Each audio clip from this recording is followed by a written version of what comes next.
Good morning, Patriots. How you doing today? This is Mike the Patriot coming to you live on all the channels because it's Friday. That means I have to talk in code. Hope you guys are having a great day wherever it is you are at. Can't play no videos with songs in them. Can't talk about, the pokey doke. Can't talk about, I don't know. I'll probably get in trouble because we got to talk about Epstein today because of all the stuff that the Democrats are saying. They're calling for it now. Isn't it amazing, though? Isn't it amazing?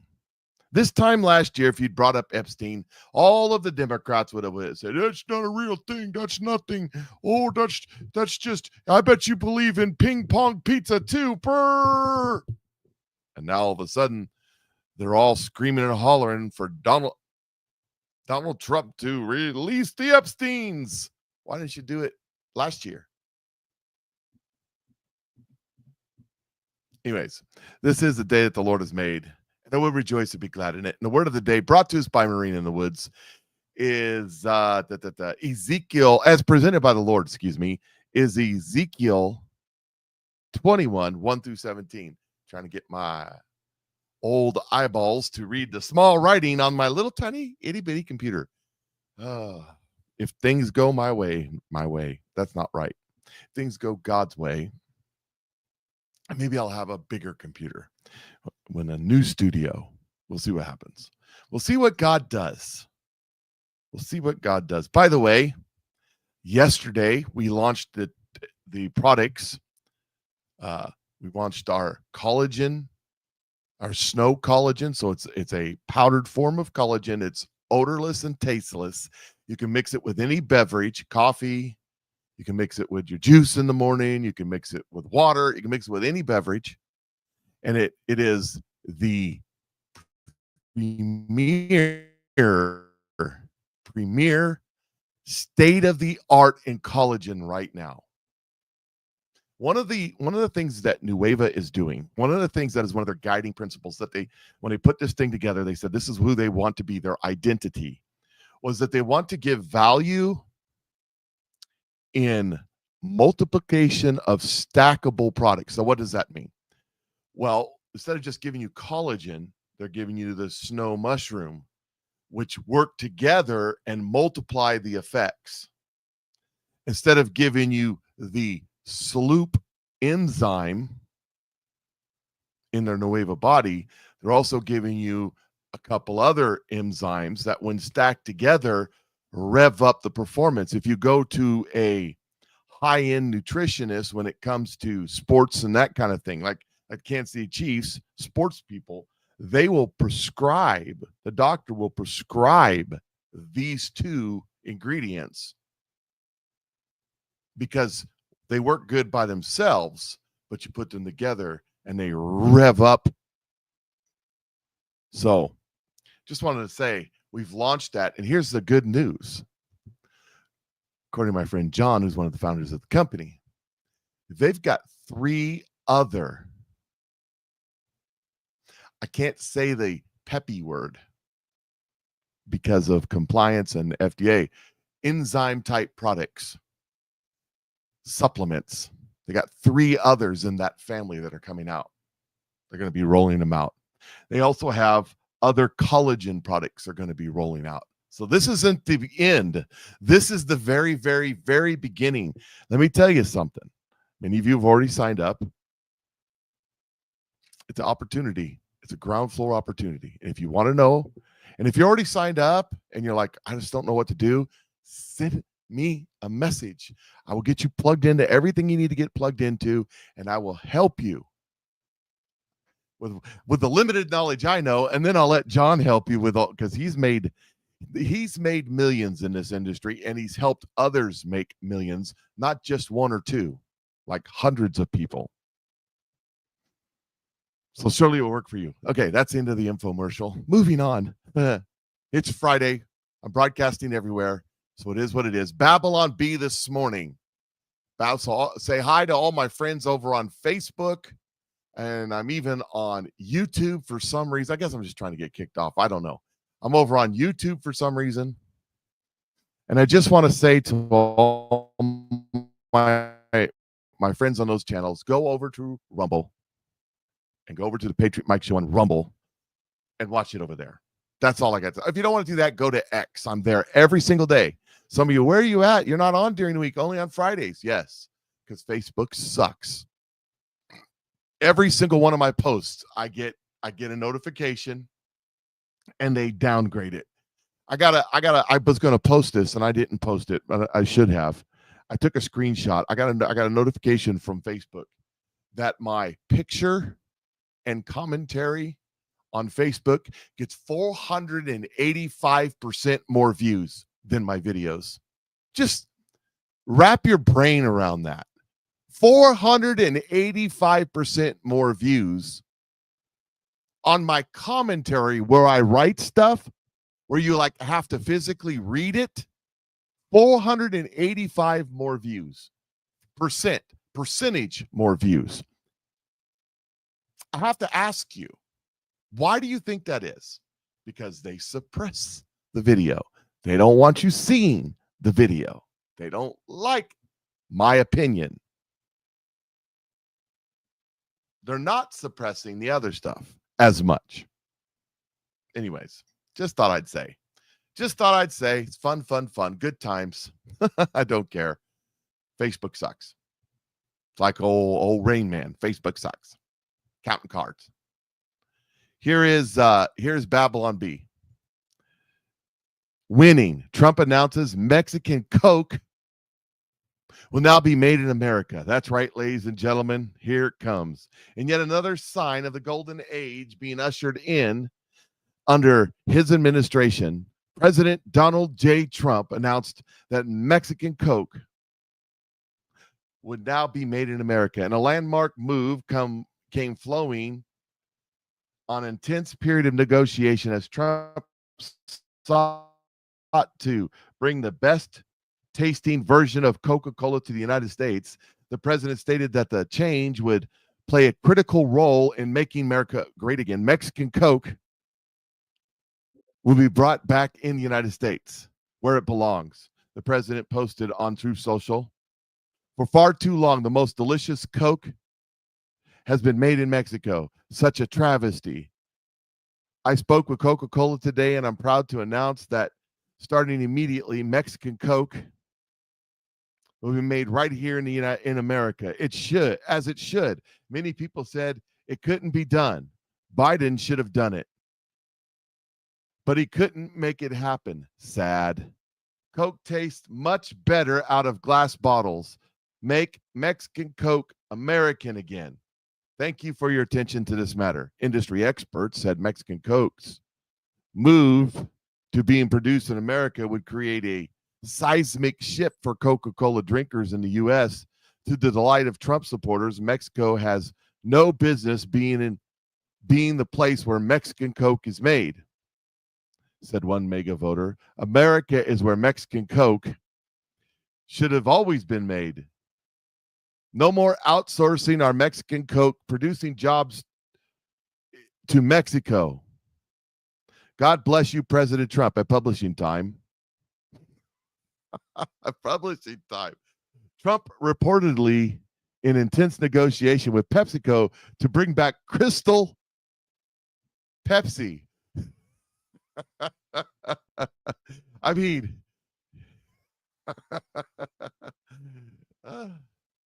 we're bringing Mexican Coke and Mexican Crystal to the United States. Make America great again. Hey, have you had your little triangle pill yet? I'm just saying. I've had mine. Now, here's something that I just wasn't going to get to if I started the show and didn't cover this. So I'm wanting to cover it as soon as I find it. I've talked relentlessly about Act Blue. Over and over and over again until I'm Act Blue in the face. Let me tell you what happened. Let me tell you what happened. Come on. I talked about OMG's coverage of it, Project Veritas coverage of the other stories that have come out. I've talked about it. It is a money laundering operation, pure and simple in its basic form. 100% money laundering operation. So, with that being said, there's breaking news. There's breaking news on that front. So let me get to it right now. Here is Benny Johnson, the Benny Show, talking about Act Blue this morning. It was actually yesterday, but it's this morning for us. Let me tell you what happened. The $800 million. It's a lot of money. Let's just round it up to $1 billion. They take $500 million of it and put it in their own bank accounts like immediately, right? That's just my fee. My fee. They take that. Then they funnel that money through Act Blue in small dollar donations through a algorithm and an equation that they've worked out into the pockets of Democrats and maybe Republicans who will vote for more USAID funding. As a self-licking ice cream cone, do you understand how the fraud works? Yeah. Act Blue busted and they're cornered and nowhere to run. This is the DOJ investigation that I so desperately want to see. Obviously, along with President Trump endorsing a special counsel. We'll get to that in just a moment. This is obviously where the Republican Party needs to go next. And this is so easy to do, because it's just identity theft. And there's such harsh federal protections for identity theft. And all you need is one case. And there's probably hundreds of thousands, if not millions of cases of identity theft through Act Blue. I personally know like 20 people who've had their identities stolen and then have donated as zombie donors for the Democrat Party. One guy lives on my block, has Parkinson's, and is this kindly old Republican who has Parkinson's and doesn't, really do much of anything. And I checked, and that dude's like donating to Democrats in Maine and in Missouri. And that's not true. I've checked it myself. So all it needs is like a couple of attorney generals with some balls to actually go in and like fix this. It's a wonderful thing, ladies and gentlemen. USAID official and 3 corporate executives pled guilty to decades-long bribery scheme over $550 million in contracts. How is this defensible? It's not defensible. It is indefensible. Politico, we're talking about like the funding of Democrat media. Politico received an insane amount of money from the federal government in the form of subscriptions. Oh, okay, got it. Well, we sell keychains, right, and coffee mugs around here.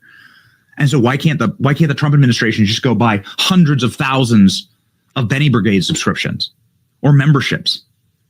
Like, do you see the corruption here? Look at this. This is insane. This is when Politico is carrying water. Look at the level of government spending on Politico subscriptions. That's when the Politico is carrying water for the Biden regime. Tell me that is not payola. Tell me that is not pay for play. This is when that spike. Politico ran the Hunter Biden laptop Russian all the hallmarks of Russian disinformation campaign. As soon as they ran that up for the deep state, look at that. Well, that's a little payoff there, isn't it? It's being defunded.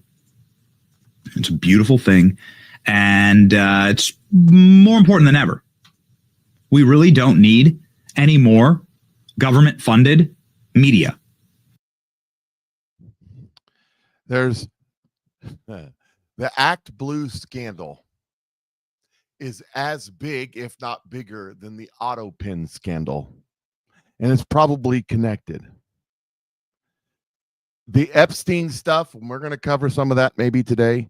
The Epstein stuff is a distraction intentionally placed by the Democrats to keep our eyeballs and the news, keep the news cycle out of talking about Act Blue, talking about the auto pin, talking about Adam Shifty Shift, talking about, because you see the Adam Schiff thing, Adam Schiff is just the loudest one. But he's not the only one. There's a ton of Republicans and Democrats that are doing the same sort of mortgage fraud that Adam Schiff was doing. That's why he's so indignant about it, because he's not the only one. So this is what's happening with the Epstein stuff. Is it a coordinated? I mean, you got to ask yourself why. Why would the Democrats be on the House floor screaming and hollering about Epstein when Epstein's been going on for 20 years? People have been known about it, talked about it. We know what he did. We know who he did it with. We know all of it. We know that big highfalutin people like Bill Clinton spent a lot of time down there. We know that. We know it.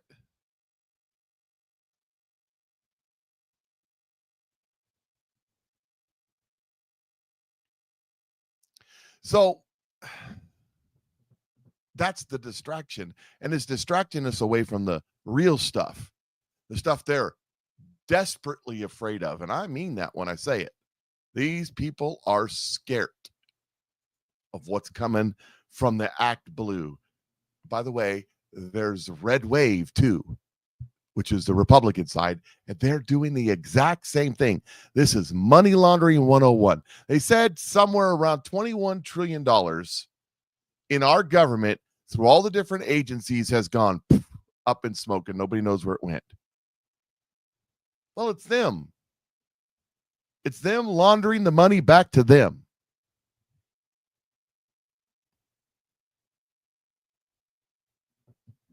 That's what it's all about.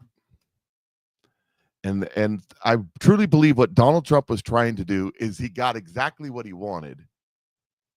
He's trying to, he knew this stuff was coming out. We'll get to the letter in a minute. And the letter is just the beginning. There's more coming. I guarantee it. I don't know.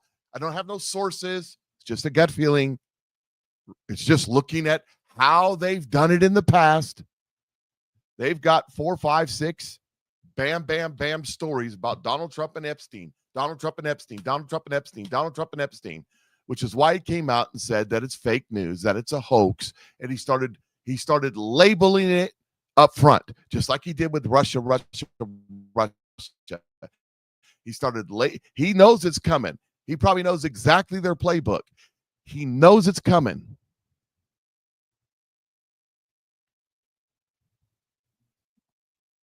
And that's why he did what he did. And the funny thing is, the polls have gone up. Oh, yeah. What do you mean the polls have gone up? The polls, they're screaming and hollering, all of the usual suspects, calling on Donald Trump, release the files, brr. Donald Trump's selling out, brr. Donald Trump's a Jew, brr. All that's happening. But what they don't tell you is that the polls have gone up and they're a panicking. All of that, everything they did threw at Trump, and the polls went up for Trump. Look, I think this one surprised me a bit because of all these complaints online going after Trump and the Epstein files. You might think his approval ratings were going down, Republicans. If anything, they're going up. Republicans who approve of Trump, look at our CNN poll. The prior one, 86%. The one out this week, 88% were Republicans. How about Quinnipiac? The prior poll, 87% approve of Republicans. This week out, 90% with Republicans. If anything, Donald Trump's approval rating has gone up since this whole Epstein saga started. He is at the apex or close there too in terms of his popularity with Republican voters, Epstein files, complaints or not. You just proved that not everything online is real. Yes, in real life. Who knew? Amazing. Twitter and X are not reality. Is there any reason that you can find that this hasn't taken hold and hurt him? Yeah. I mean, on X, all you hear about is the Epstein files. But how about out in the real public? Republicans who said the top issue was Epstein case.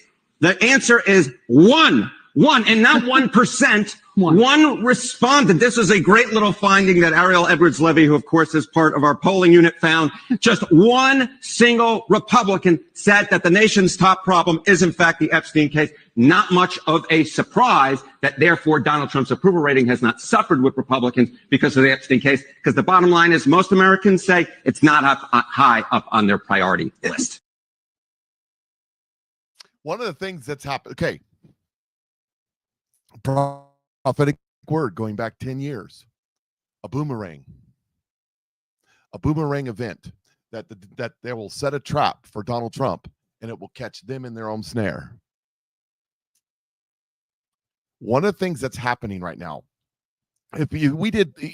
nobody's done one that I know of, but they do the man on the street interviews, and you go talk to the college co-ed, running around in her short shorts and her bikini top and a big drink in her hand, and said, "So how do you feel about Epstein Island? Is that off Long Island? Where is that? What do you mean?" The average person has no idea. The average, I don't watch TV. I don't watch the news. I watch reality TV shows on YouTube. I don't get any of this information. I'm just living my life.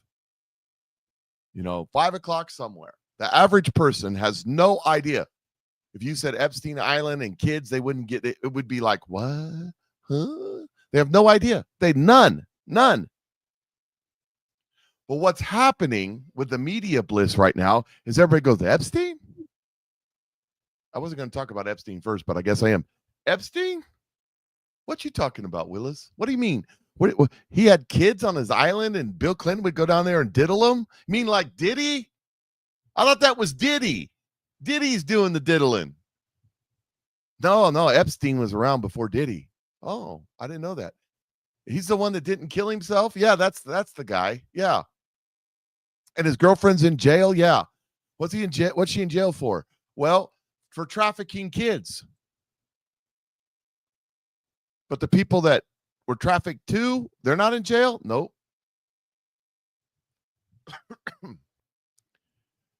People are now, this is cramming this stuff into people's faces that have never considered even thinking about it. And I'm telling you, because when you start asking questions about Epstein, then you start doing down the deep dives. I always talk about my Jew-hating friend that's on this one chat. I had to leave the chat room because she just wouldn't stop. Anyways, but she goes on her deep dives on the Jews. Well, they're going to start going on deep dives on Epstein, find out what Epstein's about. And that's going to lead to other things like, pizza and hot dog parties. Or Wayfair. They got what you need. And they're going to start asking questions, maybe about Abramovich, maybe about Podesta.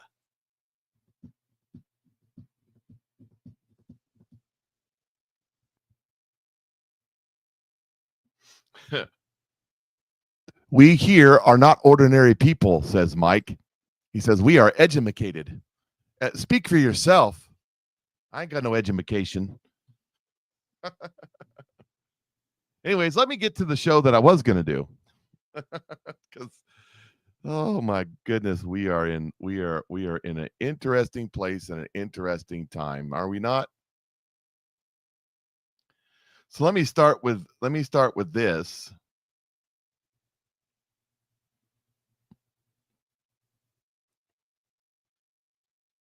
Well, where's it at?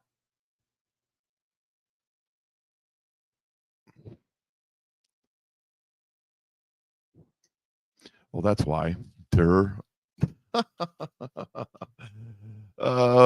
When you set your thing up wrong, you wind up with wrong things. It just doesn't work out very well when you do that.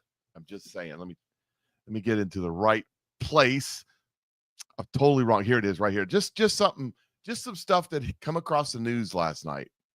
For all you 17 lovers, Bahrain announces $17 billion in U.S. deals during Trump talks. 17 billion, you say? U.S. and Vatican restore full ties after 117 years.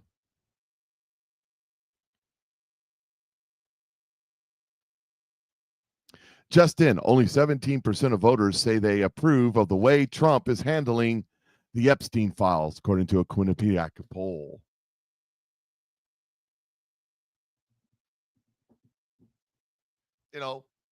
What does that mean? What does all that mean? I don't know. Nothing! Absolutely nothing! Stupid! You're so stupid! I'm just messing. I don't, sometimes it's just a coincidence. Sometimes maybe it's not. I don't know. I don't put my hope in that for sure. But I did put that together for you folks that are into that sort of thing. That was intentional. I'm sorry. No, I'm not. Okay, what comes after 2? Usually 3, but I can't find 3, so I don't know what I'm going to do. Oh, goodness. Somebody teach this guy how to do a show. He's so terrible. Gee whiz. I don't know how to count. All right, we'll just start right here. We'll start right here. Oh, I know where I need to go. I know where I need to go. I need to go to the Wall Street Journal. They had an article. Out this morning that or last night, and I think this is what Donald Trump was trying to get ahead of. This I really do believe this is what he was trying to get ahead of, because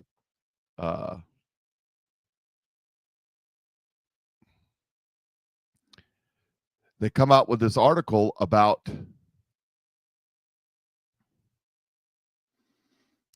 Donald Trump was trying to find the article here. I know it's around here somewhere. I just want to read it. Donald Trump supposedly wrote a letter back in 2003 to Epstein on his birthday.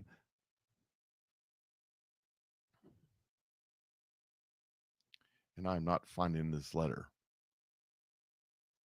Somebody help me. Oh, Lord have mercy. I shouldn't have went off on the Epstein stuff. Got myself all out of order, and then I would have known where I was at. But anyways, so the Wall Street Journal comes out with his hit piece. And I believe this is why Donald Trump came out and said what he said and did what he did. Because when he was talking about the Epstein stuff, because he knew the story was coming. He knew the story was coming, and he wanted to get ahead of it before it broke loose. So he started claiming that it was fake news before the fake news happened. That's what this was all about.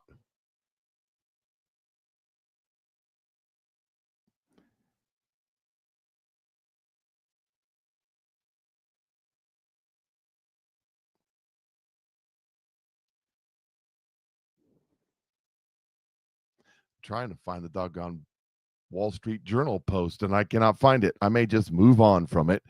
That's happened to me yesterday with the Barack Obama one. It's like it was taken off my feed or something. I don't know. You got to be smarter than the piece of machinery you're operating, though. And that's for sure. That's for dang sure.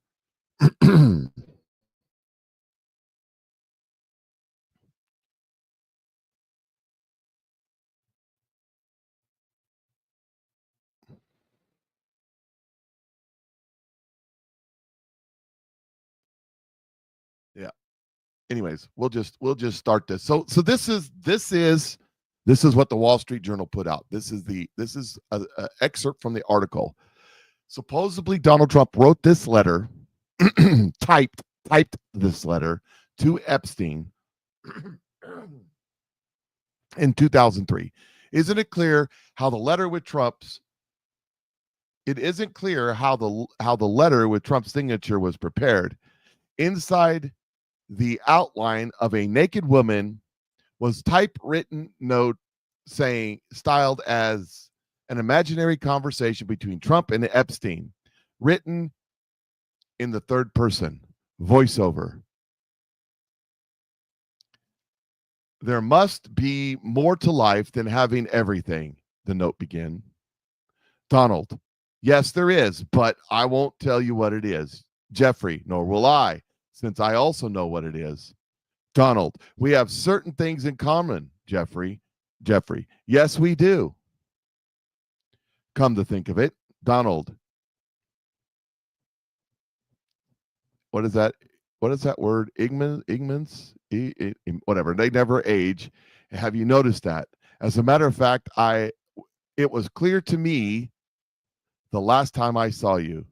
Now, this part right down here, I want you to pay attention close to this part. Trump, a pal is a wonderful thing. Happy birthday. And may every day be another wonderful secret. This is supposedly the breaking news. They got him now. The walls are closing in.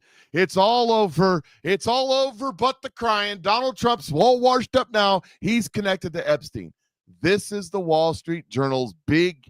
They pushed it all day. This is their big thing coming out. It's going to destroy. It's going to destroy Donald Trump. This is it. This is it. Colin Rugg posted this. Several people that were bashing Trump. It says, just in, Wall Street Journal releases alleged letter from Donald Trump to Jeffrey Epstein for his 50th birthday. President Trump said the letter is a fake thing, and says he's going to sue the outlet. The letter allegedly involved a hand-drawn woman with text that read "Happy Birthday," and may every day be another wonderful secret. President Trump says in 2003 letter is not real. It's not him. This is not me. This is fake thing. It's a fake Wall Street Journal story. I never wrote a picture in my life. I don't draw pictures of women. It's not my language. It's not my words. I'm going to sue the Wall Street Journal just like I sued everyone else, he said. And Elon Musk says, it really doesn't sound like something Trump would say. Now, Elon Musk and Donald Trump are in a dispute right now, but Elon's saying that's not him. And Colin says, doesn't sound like Trump at all. So this is what's all over the news. Here's Wall Street Journal. Jeffrey Epstein's friends sent him brawdy letters for his 50th birthday album. One was from Donald Trump. The leather-bound book was completed by Maxwell. The president says the letter is a fake thing. But they ran it anyways. To ignore that I found out just last night. Yeah, I know you did. The problem is that it's so fake. It's obviously fake. Everybody knows this, but probably why his polls went up, because everybody's like rolling their eyes. The Epstein stuff. The Epstein is a distraction from what they're trying to keep your eyes off of what's happening. All this stuff is about to happen. JD Vance says this. So first, Ashar Ali says, breaking, the Wall Street Journal received a book put together by Jeffrey Epstein's 50th birthday. As part of the book, a letter was submitted by Donald Trump. Trump letter features a drawing of a naked woman and its text, which images and conversation between Trump, blah, blah, blah. Imagines the conversation, excuse me. JD Vance says, forgive my language, but this story is complete and utter Bernie Sanders. The Wall Street Journal should be ashamed for publishing it. Where is the letter? Would you be shocked to learn that they never showed it to us before publishing it? Does anyone honestly believe this sounds like Donald Trump? And why didn't they pull this letter out in 2015? Because Hillary Clinton didn't want to talk about Epstein. And why would that be? I don't know. Her husband going down there and diddling children. She going down there and diddling children. I'm just saying. Why wouldn't Hillary Clinton want to talk about Epstein? Well, I mean, let me count the ways. How many people have unalived themselves by accident because of the Epstein stuff in a Clinton circle? I'm just asking for a friend because I don't know. Johnny Mega says this. The funny thing about this outlandish hoax from the Wall Street Journal is that they claim the letter is from Trump to Epstein in 2023. Epstein wasn't charged with anything until 2006. Trump banned him from Mar-a-Lago in 2007. They really got him. They really got him. No, they got him this time. The walls are closing in. I guarantee you by the end of the week coming, this will be gone. This will be gone. No one will be talking about it. Waters, he says this, and how the Democrats all of a sudden, like it's coordinated, are Wall Street Journal comes out. What was it called? Should we play the video of the wrap-up smear? Did anybody here not seen the wrap-up smear? Nancy Pelosi, the wrap-up smear, where you create a story, you merchandise the story to the media reports the story, then you come running to the microphones and point to the story and say, see, I told you, see, it's right there. It's in the Wall Street Journal. Donald Trump wrote a letter to Epstein with boobies on it and said that they had a secret. You see? Called a wrap-up smear. It's how they do it. They've been doing it a long time. Now, all of a sudden, all the Democrats are screaming for the release. Well, not Nancy Pelosi, not Chucky Schumer, not Mitch McConnell. Oh, he's not a Democrat. Well, I guess he is, but he isn't. I don't know. They're not saying anything. I wonder why. Epstein. The American people deserve to know the truth, the whole truth, and nothing but the truth as it relates to this whole sordid Jeffrey Epstein matter. Where is that client list? What is Attorney General Pam Bondi hiding? She needs to release the Epstein files as soon as possible. There are certainly files that can be released. I sent a letter to the Attorney General saying all of these files should be released. I think we should be releasing the files right now. Epstein used to be a forbidden word for Democrats. Now they can't get it out of their mouth. Even Morning Joe's wondering what changed. Why didn't Democrats call for it from 21 to 25? I can't answer for Merrick Garland or anybody else in the Department of Justice. Epstein's been dead for 6 years. If Democrats wanted these files so badly, why didn't they ask the big guy? The squad says they were just too busy. If you see such a need to investigate this, why didn't you raise it during the Biden administration? I mean, we couldn't find that you made any public comments about Epstein in previous administrations. Well, I would have been happy to raise it then as well. Frankly, we were focused on so many different pieces. Yeah, they were so focused the last 4 years. Now, if Trump's the dangerous dictator shredding our Constitution like the Democrats say he is, why are they so focused on the Epstein files of all things? The White House says it's pure politics.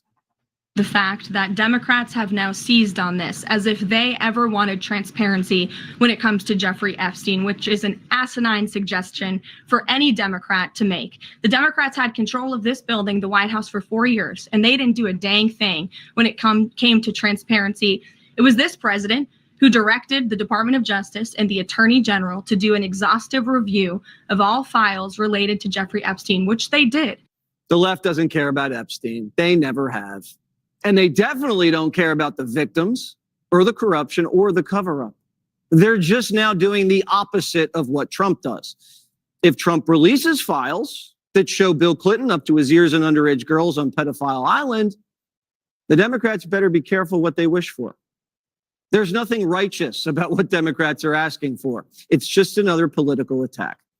While they think they're winning, they're actually not. I mean, look, I think this one surprised me a bit because of all these complaints online going after Trump and the Epstein files. You might think his approval ratings were going down, Republicans. If anything, they're going up. Republicans who approve of Trump, look at our CNN poll. The prior one, 86%. The one out this week, 88% were Republicans. How about Quinnipiac? The prior poll, 87% approve of Republicans. This week out, 90% with Republicans. If anything, Donald Trump's approval rating has gone up since this whole Epstein saga started. He is at the apex or close there too in terms of his popularity with Republican voters, Epstein files, complaints or not. Trump's popular, so they're cooking up hoaxes like crazy. Ready for the new one? Why is Trump putting makeup on his very normal hand bruise? And what the F is going on with Trump's hand? Democrats, they caught a glimpse of this picture and went berserk. But Trump went to the doctor and, unlike Biden, actually gave the press his medical report. Watch. Recent photos of the president have shown minor bruising on the back of his hand. This is consistent with minor soft tissue irritation from frequent handshaking and the use of aspirin, which is taken as part of a standard cardiovascular prevention regimen. Doctors also noticed this, a condition in Trump's leg veins that causes swelling. In recent weeks, President Trump noted mild swelling in his lower legs. The president underwent a comprehensive examination, including diagnostic vascular studies. Bilateral lower extremity venous Doppler ultrasounds were performed and revealed chronic venous insufficiency, a benign and common condition, particularly in individuals over the age of 70. The president remains in excellent health. That's a good point in the chat room there on Rumble. DD, you said, why is no one pointing out that Dick Durbin refused to allow the information to become public? That was just in the last year. Yeah, Marsha Blackburn was trying to force it out, and he stopped it. He didn't want, and then he denied that he stopped it, even though it's on camera. It's recorded that he stopped it. It's funny how that stuff sort of works out that way, isn't it? It is definitely different time and place.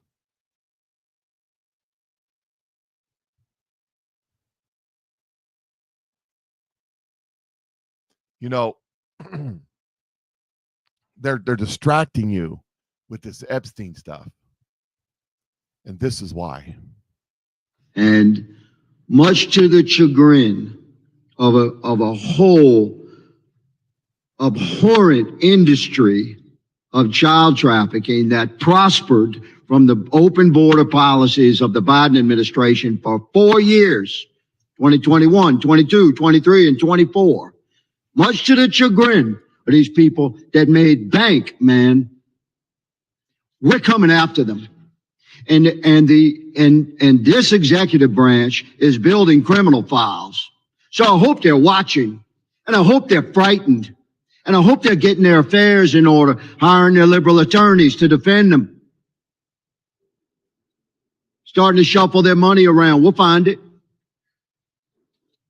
Mr. Howell, are you aware that ongoing right now in our country, if DHS, ICE, FBI, local and state law enforcement agencies working on classified operations to locate, find, and rescue trafficked, tender age, mostly girls. I'm talking about girls under 14 and younger across the country that were trafficked into our country in 2021, 22, 23, and 24. Are you aware that those operations are ongoing?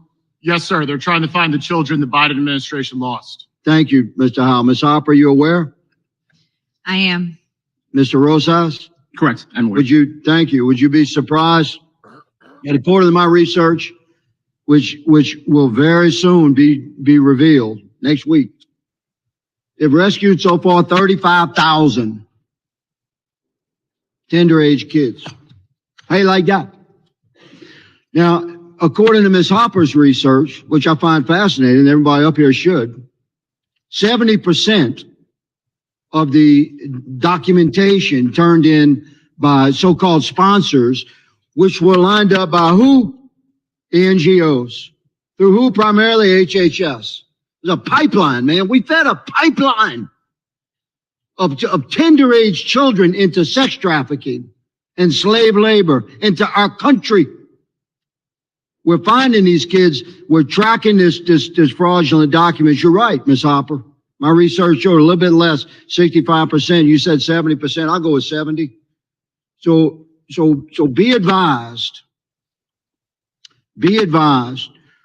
We are building out case files, criminal case files. We're interviewing these 35,000 kids, and we're finding out exactly what the hell happened, how they ended up in the nightmare where they were, and we're rescuing more. And there's nothing anybody can do about it. We're going to identify these children. We're locating these children. We're rescuing these children, and we're building out criminal files based upon the testimony of these young teenagers and the documentation of fraudulent vetting. And many of these NGO employees are going to find themselves wearing orange, be their new favorite color. Mr. Chairman, I appreciate the indulgement. I yield. One thing, he's one of my favorites in Congress, one of the few. And one thing about that guy is he's always been a cop. He's still a cop. And he ain't happy. He ain't happy. And he ain't coming from the Epstein side of this. He's coming from, they're rescuing the kids. They're getting the documentation. They're getting the testimonies. And they're going to start rounding up these NGOs who got all their money from the government, who've been smuggling these kids into the country for years for nefarious purposes. And they're going to work their way up the chain of command till they get to the top. Get that right, Hillary. That's what they're afraid of. Donald Trump said this. He says the Wall Street Journal and Rupert Murdoch personally were warned directly by President Donald J. Trump that the supposed letter they printed by President Trump to Epstein was a fake, and if they print it, they will be sued. Mr. Murdoch stated that he would take care of it, but obviously did not have the power to do so. The editor of the Wall Street Journal, Emma Tucker, was told directly by Caroline Levant and by President Trump that the letter was fake, but Emma Tucker didn't want to hear that. Instead, they are going with fake, malicious, defamatory story anyways. President Trump will be suing the Wall Street Journal, News Corp, and Mr. Murdoch shortly. The press has to learn to be truthful and not rely on sources that probably don't even exist. President Trump has already beaten George Stephanopoulos on ABC, 60 Minutes on CBS, and others, and looks forward to suing and holding accountable the once great Wall Street Journal. It has truly turned out to be a disgusting and filthy rag. In writing defamatory lies like this shows their desperation to remain relevant.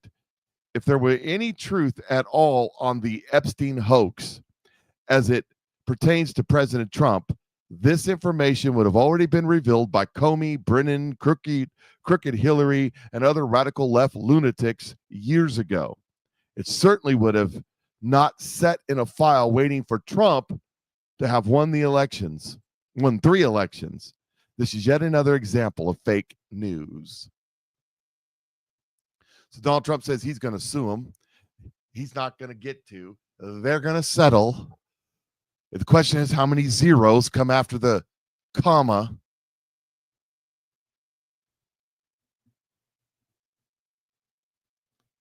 Donald Trump also said this. He said, based on the ridiculous amount of publicity given to Jeffrey Epstein, I've asked Attorney General Pam Bondi to produce any and all pertinent grand jury testimony subject to court approval. This scam perpetuated by the Democrats should end right now.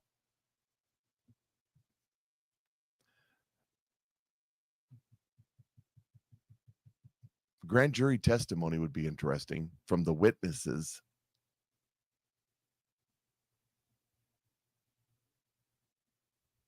This guy, I don't know, is that the actual PBD talking about it? Now, this is what I mean. Okay, here we have influencers with large audiences on PBD's podcast that had no idea about the blue dress. Watch this. This is why this is boomeranging. This guy, I don't know, is that the actual painting? That is the painting. That's beyond weird. You know what's telling is where he put that painting. That painting was in the entrance. So when you came in, right, the entrance of his apartment in New York, I believe, that painting was in the entrance. Why? That's a power play. That tells you, wow, I own you. Wow, big. That's I own so you. Gangster. That was in Clinton's? No, that was in Epstein's apartment. Holy Manhattan. shit. When you walk into we can fact check me, but when you walk into the right, it's there. You put a former president in a dress and high heels in your entry of your apartment. Yeah. What does that say? My own. Wait, is that supposed to be the Lewinsky dress, by the way? I don't know. That's a great question. Now everybody on the Patriot Mike Show knows exactly what that is. We've talked about it before. There's another one with Barack Obama. But oh, by the way, those are supposed to be Epstein originals. Just saying. This is waking people up. Donald Trump also truthed this one out. The Wall Street Journal printed a fake letter supposedly to Epstein. These are not my words, not the way I talk. Also, I don't draw pictures. I told Rupert Murdoch it was a scam, that he shouldn't print this fake story, but he did. And now I'm going to sue his ass off, and that of his third-rate newspaper. Thank you for your attention to this matter, Donald J. Trump.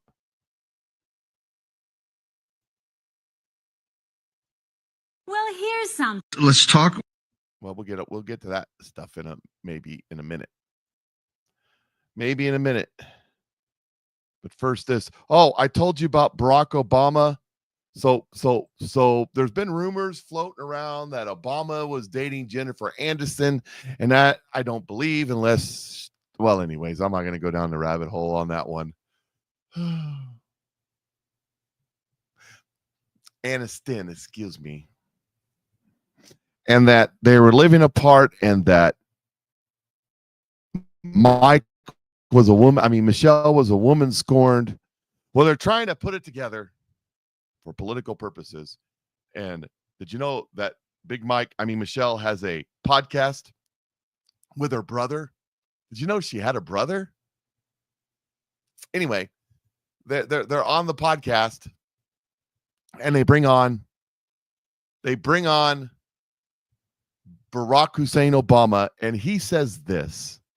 And that's one of the things that I think a lot of times boys need is not just exposure to one guy. Mm-hmm. One dad. No matter how good the dad is. He can't be everything. He can't be everything. And then that boy may need somebody to give the boy some perspective on the dad. Yeah, right? Yeah. One of the most valuable things I learned as a guy was I had a gay professor in college. Yeah, so did Trudeau. Time when openly gay folks still weren't out of line. Who became one of my favorite professors and was a great guy and would call me out when I started saying stuff that was ignorant. You need that to show empathy and kindness. And by the way, you need that person in your friend group so that if you then have a boy who's gay or non-binary or whatever, they have somebody that they can go, okay, I'm not alone in this. Yeah. Right. So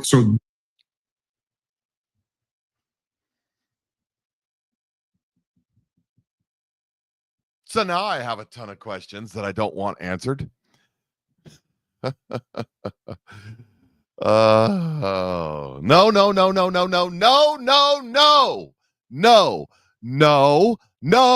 Little boys, teenage boys, whatever, do not need another figure in their life to counter what did you catch that? He said it, to counter what their dad is telling. It's none of your dadgum business. No. And we don't need any prevert gay college professors telling our young skulls full of mush that they need to be gay.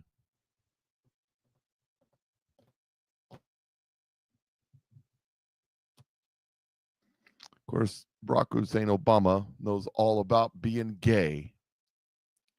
Lots of stuff have come out about that. Caroline Levant, White House spokesperson. Levant, I don't know how to say her name right, so if I say it wrong, it is what it is. The Wall Street Journal published a hatchet job with a fake birthday letter that was supposedly from 2003.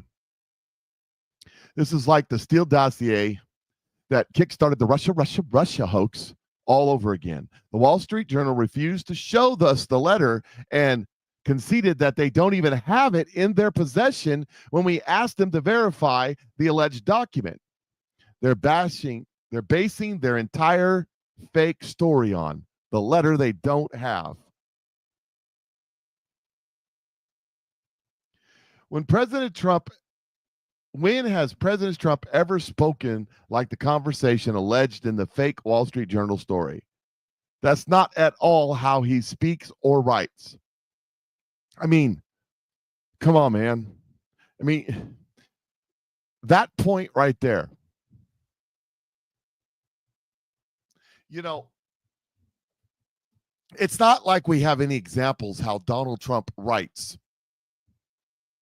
and how Donald Trump speaks and how Donald Trump thinks through his writing and his speech. I mean, we have what? 11 gajillion tweets and probably that many truths and letters and editorials. And then we have hours upon hours upon hours upon hours upon hours of rallies, of debate, of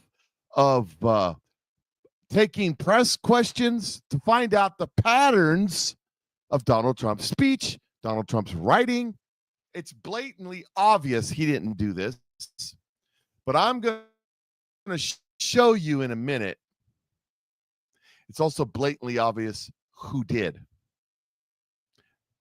I'm going to tell you who wrote the letter. Just wait a minute. The Wall Street Journal not only published the false information to smear the president of the United States. As I said at the podium today, there is a coordinated hoax by the Democrats and fake news to smear President Trump, as you've seen throughout both of his terms. That's absolutely the case. That's absolutely the case. So let's look at the portion of the letter that the Wall Street Journal published. Here's the portion of the letter. And let's go right down to the bottom there where it says Trump, a pal is a wonderful thing. Have you ever heard Donald Trump use the term pal? Now, Joe Biden's used it a lot, especially when he gets mad and is confronting somebody. Look here, pal. Have you ever heard Trump use the word pal? But there is somebody that has used that word, not in what I'm about to show you, but he's used it in congressional testimony. He's used it in hearings. He's used it in media interviews. He uses the term pal. And some other people have too, so it may not be him. Pal, as in buddy, as in friend. This person I'm talking about is a known plagiarist, a known liar. This person has lied in sworn testimony. And he's immune, so you can't go after him for it. And let me show you. Because here's this person that I'm referring to reading into a complete and total fabrication, 100% a lie, which he admits to at the very beginning, into the congressional record. It reads like a classic organized crime shakedown. Shorn of its rambling character and in not so many words, this is the essence of what the president communicates. We've been very good to your country. This is the essence. You know, this letter that I wrote to the Wall Street, or that I wrote to give to the Wall Street Journal to say that it was written in 2003 is the essence of what he believes the conversation may have been like between Donald Trump and Epstein. The essence of the phone call between Zelensky and Donald Trump, when Donald Trump has already released the transcript and his intention, Adam Shifty Schiff's intention, because he said it earlier in the day when this happened, way back when Donald Trump was president, and they were trying to impeach him over Ukraine and him calling the president of the United States of America. They were trying to call it a quid pro quo. How many of you remember that? And that's what this was about. He called up Zelensky and said, would you look into what's going on between Hunter Biden and Joe Biden in Ukraine? And I was supposed to announce that there was another $1 billion loan guarantee. And I had gotten a commitment from Poroshenko and from Yatsenyuk that they would take action against the state prosecutor, and they didn't. So they said they were walking out to press conference. I said, no, I said, I'm not going to, or we're not going to give you the $1 billion. They said, you have no authority. You're not the president. The president said. I said, call him. I said, I'm telling you, you're not getting the $1 billion. I said, you're not getting the $1 billion. I'm going to be leaving here. And I think it was, 6 hours? I said, I'm leaving in 6 hours. If the prosecutor's not fired, you're not getting the money. Well, son of a bitch. You are a blabbermouth! A blabbermouth! You! Blabbermouth! Out!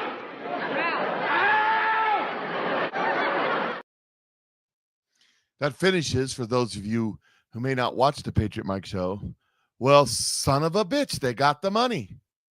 Or no, son of a bitch, they fired the prosecutor. That's how it is.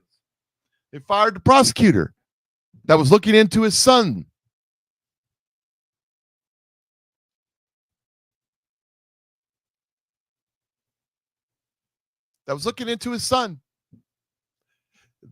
Donald Trump said, why did they fire the prosecutor? What was his son doing? Can we look into this? Can we figure out what's going on?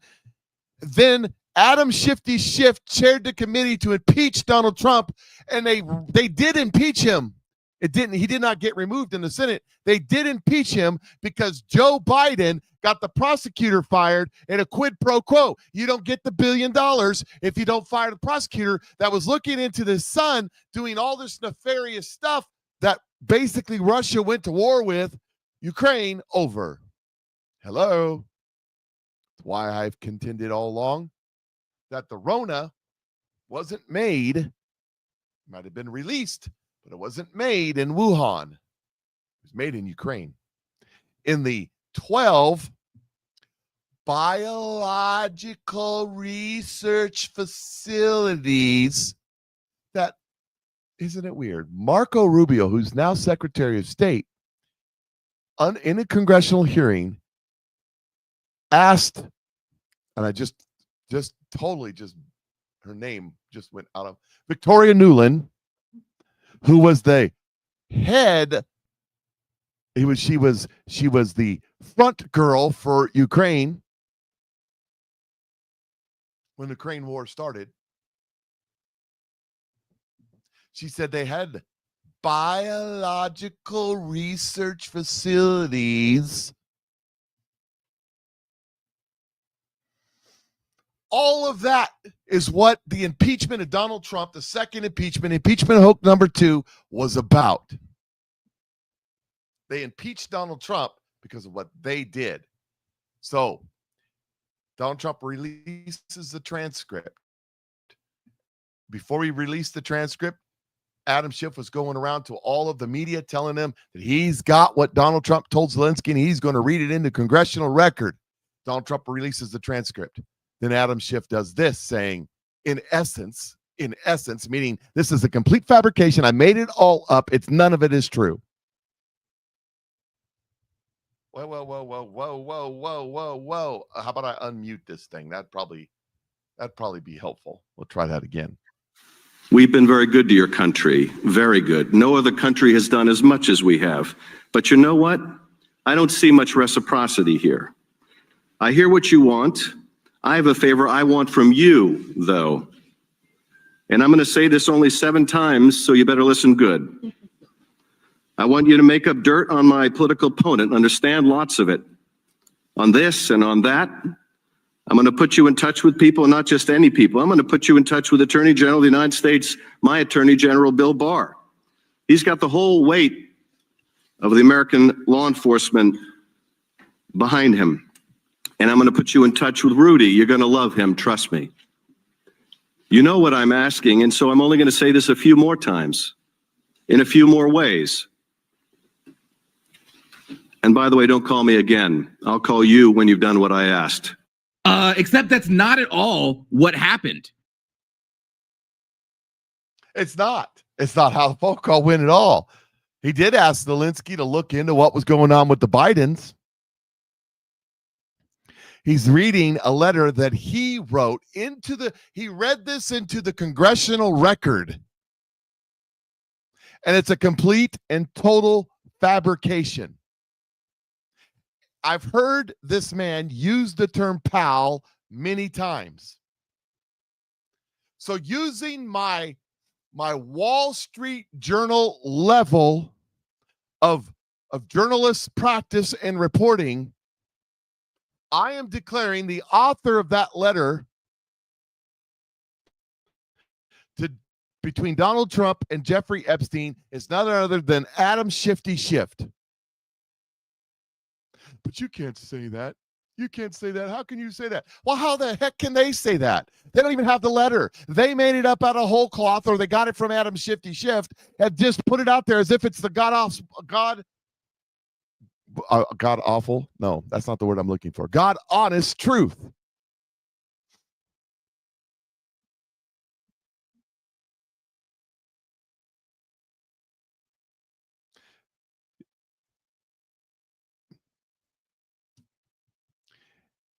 That's what this is all about.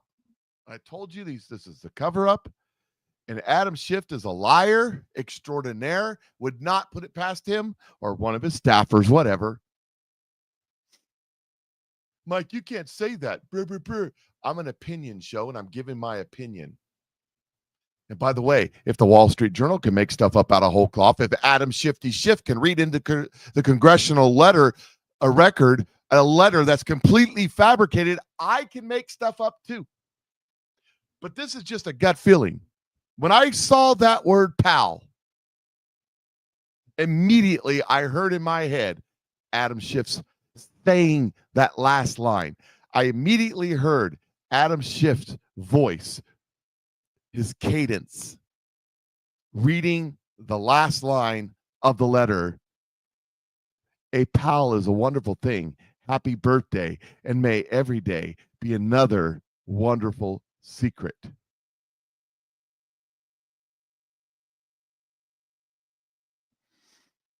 And I said, I know some other stuff that guy's lied about. So what? I mean, the guy is a walking liar. Everything comes out of his mouth is untrue. Elon says this. Yeah, the letter sounds bogus. It really doesn't sound like something Trump would say. Elon should know he hung around with Trump. He may be mad at Trump right now. They may be arguing, or maybe they're just faking it. But he knows.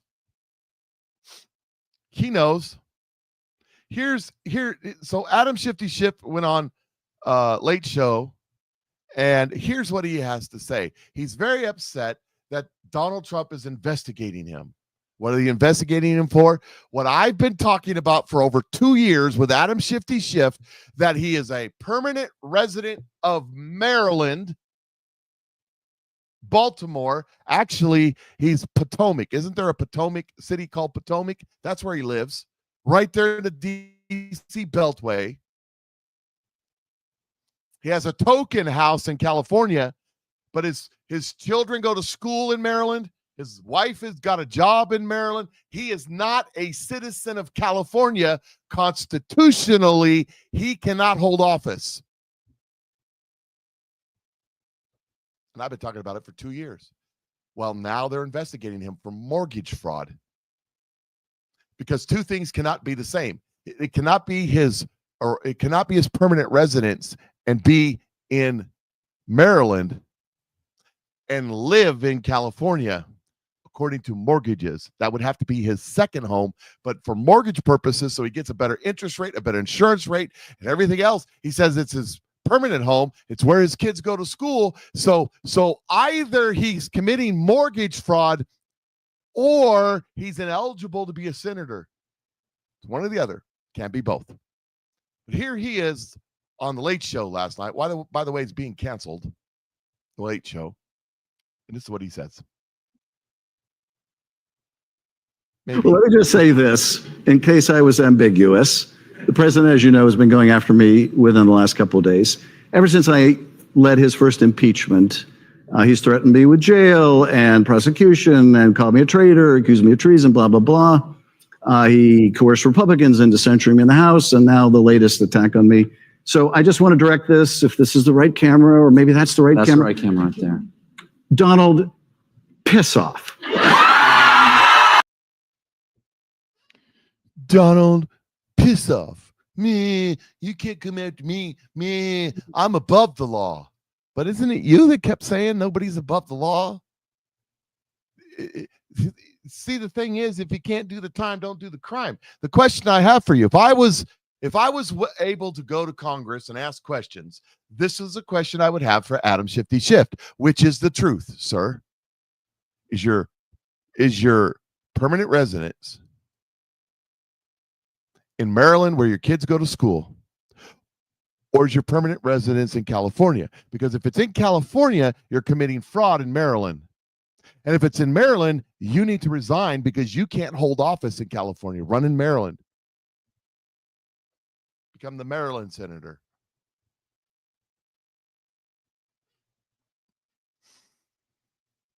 That's the truth. That's why they're looking into you, because you're committing crimes.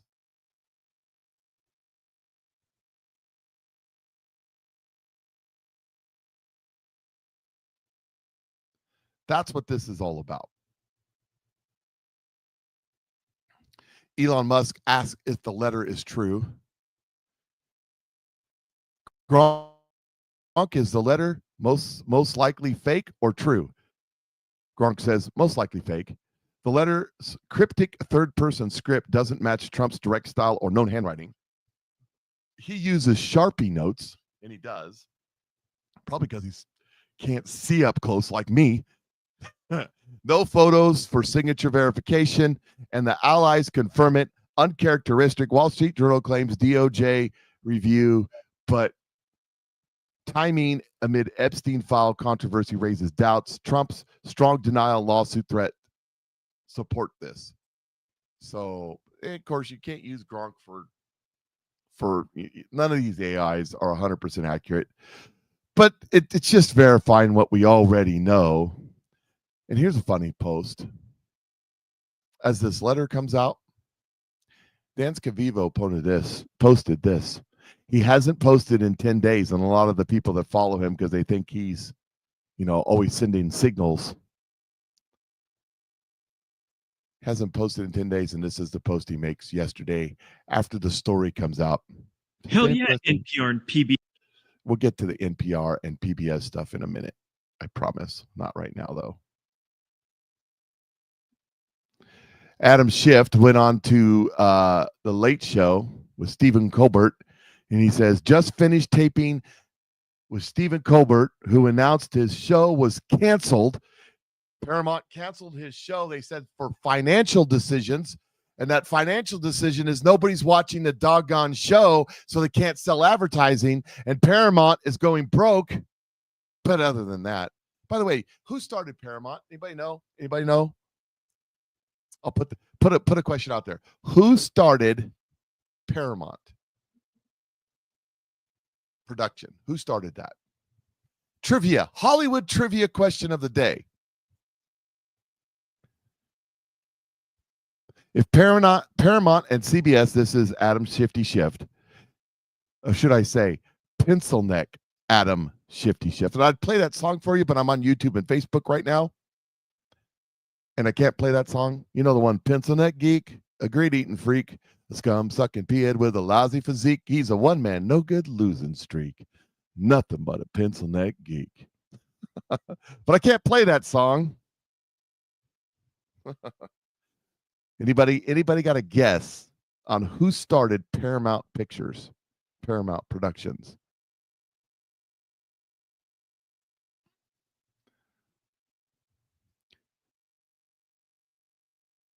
So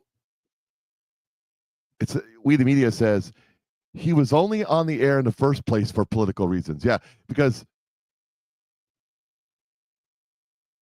Stephen Colbert. They're not just removing Stephen Colbert from the Late Show. They're ending it. It's over. They're not doing it anymore. Somebody guessed Disney. It's not Disney. It's not the deep state. It's not the CIA, but that's a good guess. No, it's long before all those conspiracies. It's more wholesome than that. It's actually no scandal at all who started it. Funded by three individuals. 2 anyway. Maybe 3. Paramount Pete. You guys are great. Oh, yes, you got to love it. You got to love it.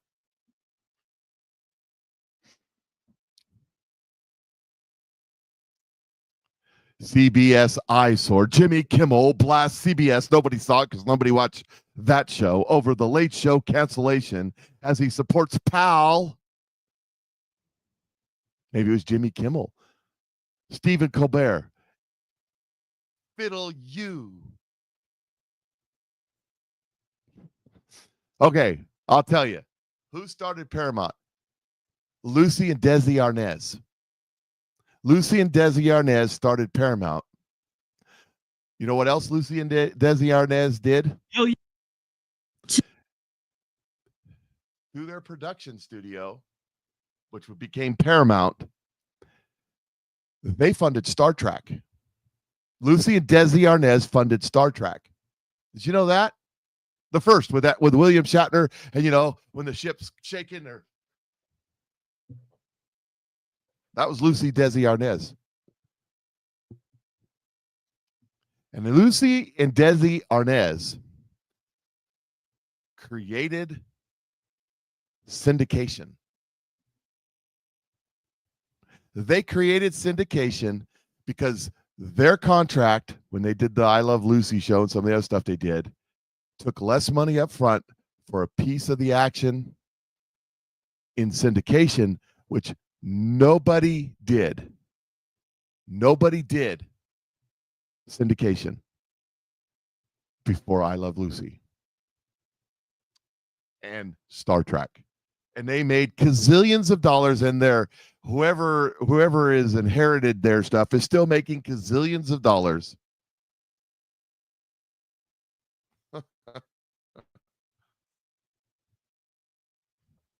That's just a little unrelated trivia for Friday afternoon. It has nothing to do with Epstein or any other crap stuff that's out there.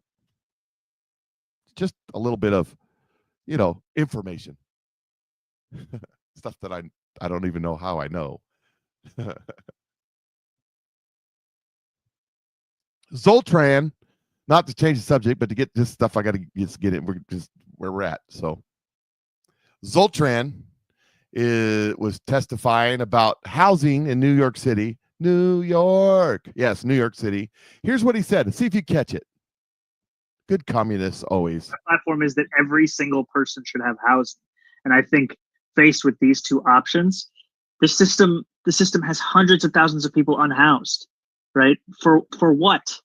And if there was any system that could guarantee each person housing, whether you call it the abolition of private property or you call it, just a statewide housing guarantee, it is preferable to what is going on right now. Mm-hmm. And I think that people try and play like gotcha games about these kinds of things. And it's like, look, I care more about whether somebody has a home. Did you get what he said in there? Did you catch it? Abolish property ownership. That's like a good little communist. That is the principle of our Constitution and Declaration of Independence, is that one owns their production.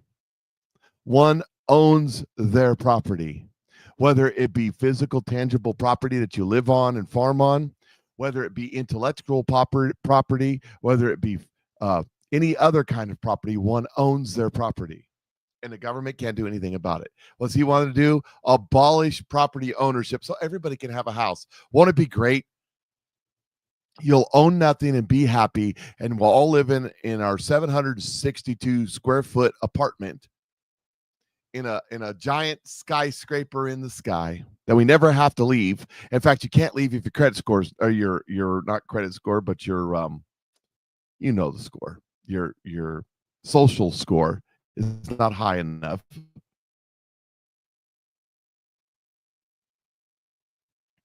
You can't leave. That's what we'll have.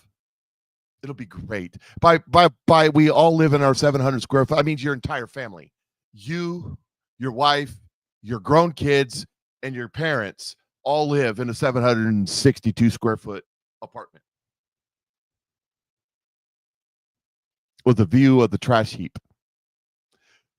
But you'll be happy, and you'll have to go down to the company store. So you'll work at the company, making whatever widget you make for the rich elite inside of your apartment building that you're never allowed to leave because your credit scores, your social score is not high enough. And then you go to the company store inside of the building and you lease your stove, your refrigerator, your microwave, your sofa, your TV from the company store.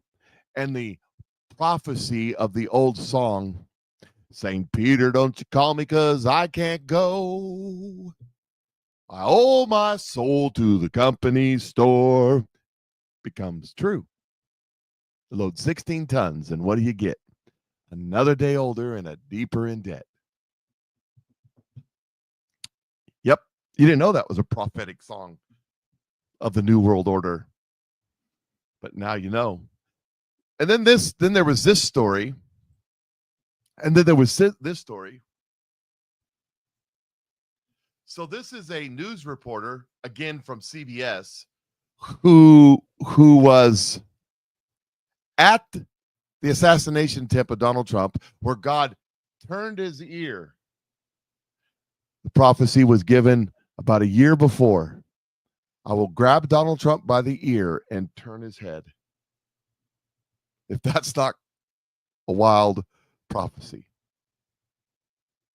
where for the first time CNN covered it live. They had not covered any of them, at least in this election cycle, where for the first time ever a war correspondent was called in from the wars overseas with a really super fast high-speed camera that shoots individual frames. It doesn't shoot motion, it shoots individual frames, but it shoots them super fast, like I don't know what the number is, hundreds, if not thousands of frames per minute. And he happened to be there. Minute long. It's only, he takes the camera. It's designed to take action, like you're watching somebody shoot wartime, or bombs are exploding at wartime. It's time to take action stills and catch it all crisp and clear and get it all. He only has 1 minute.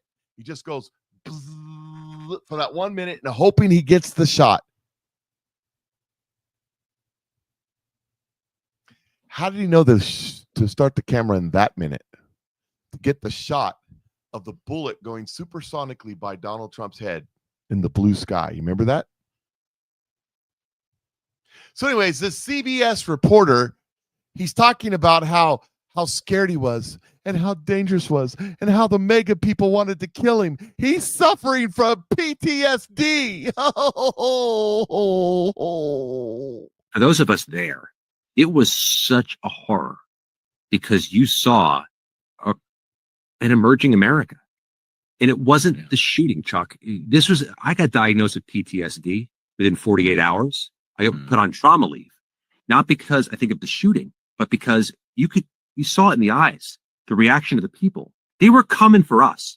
If he didn't jump up with his fist, they were going to come kill him. I know. They were coming for us. I had PTSD. My job at CBS is so hard. Dude, I do your job every day, and I don't get paid much. And I'm like, this is the easiest job I've ever had in my life. You're so, I mean, you got a better haircut than me. You got a better face for television than I do. And you got a nice white shirt on. You probably have khaki pants on too. PTSD? PTSD? Are you kidding? You know that when I was over there and they were actually shooting each other, and I'm laying in the foxhole, the improvised foxhole, and I'm sitting there with my NVGs, and I'm watching the MLRSs go off in the distance.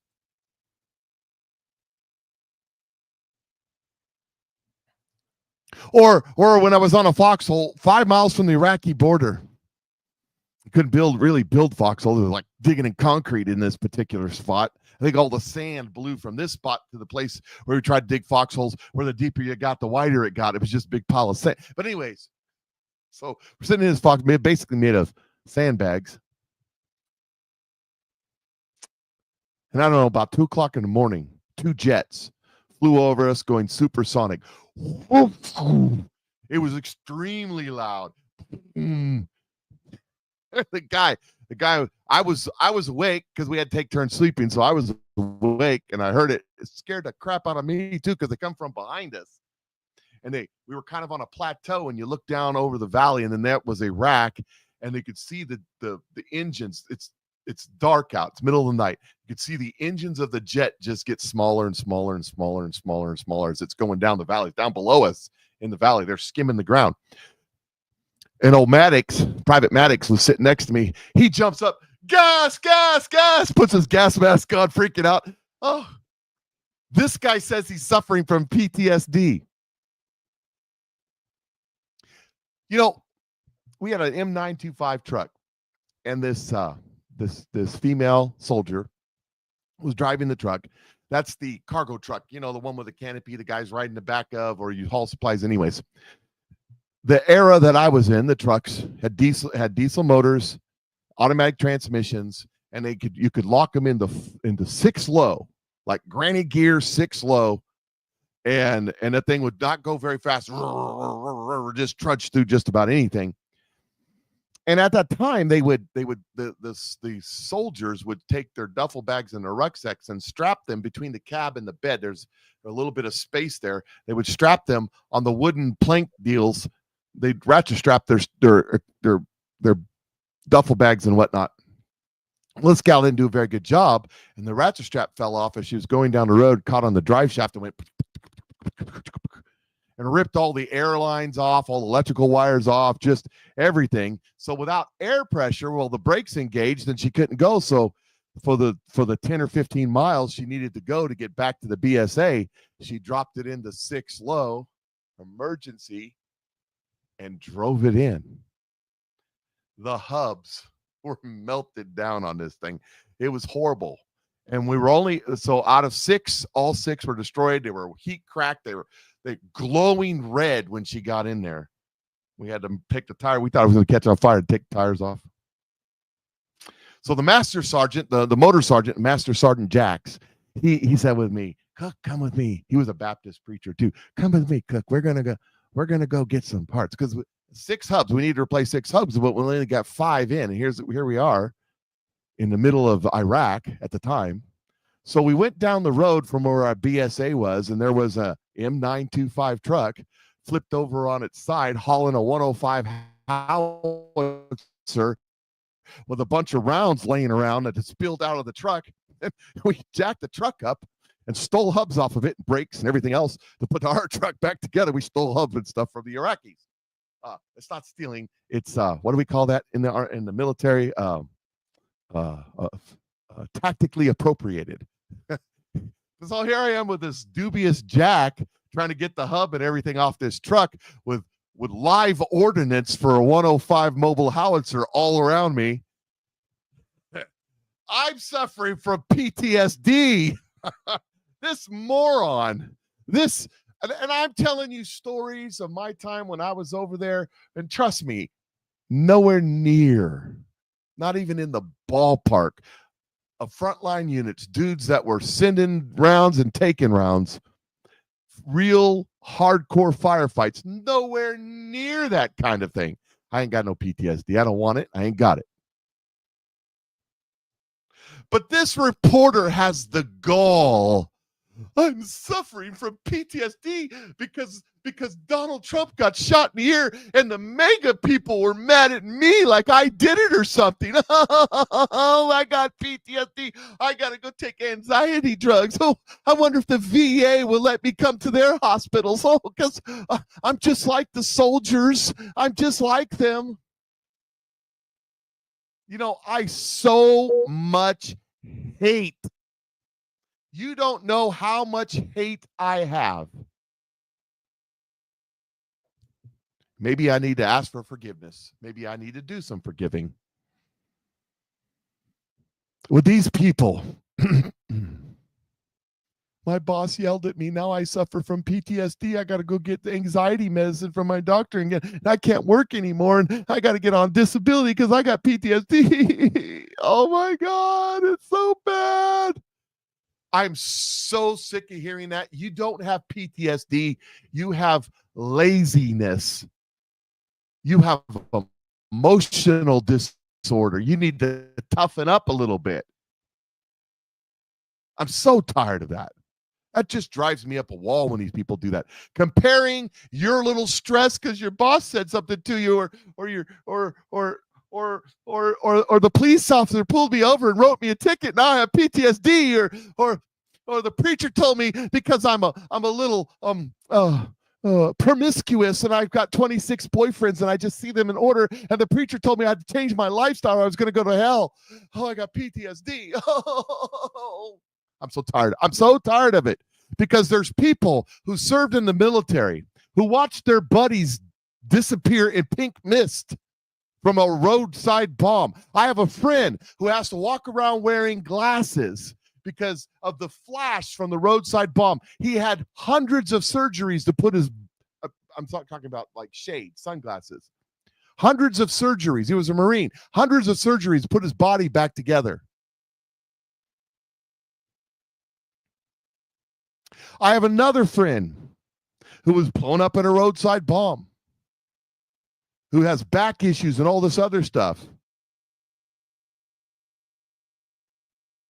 I have friends who are police officers and firefighters and ambulance drivers who come up upon scenes where children are mangled in car accidents or burnt to death in fires, or where an officer has to defend himself and shoot and kill a kid, 17, 18 years old, because the kid won't put down the gun, who suffer real PTSD.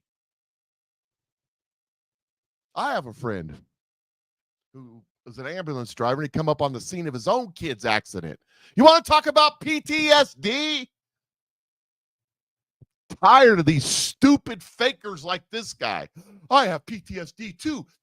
I need a Purple Heart. Screw you. That's what I say.